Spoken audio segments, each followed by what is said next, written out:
जंगल में एक हाथी रहता था। वह बहुत ही घमंडी था। वो बिना किसी बात के जंगल के जानवरों को परेशान किया करता था। वह इतना बलवान था कि उस जंगल का शेर भी उससे डरता था।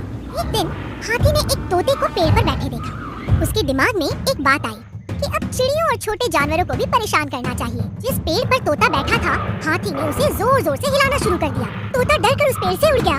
हाथी ने जब तोते को डरकर उड़ते देखा तो वह जोर जोर से हंसने लगा। एक दिन की बात है, हाथी नदी में पानी पीने गया।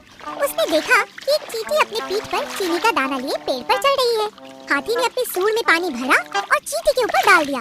बेचारी चींटी पूरी तरह से भीग गई। उसका चीनी का दाना भी खो गया। एक दिन की बात है, चींटी अपना खाना ढूंढने के लिए कहीं जा रही थी। तभी उसकी नजर हाथी पर गई।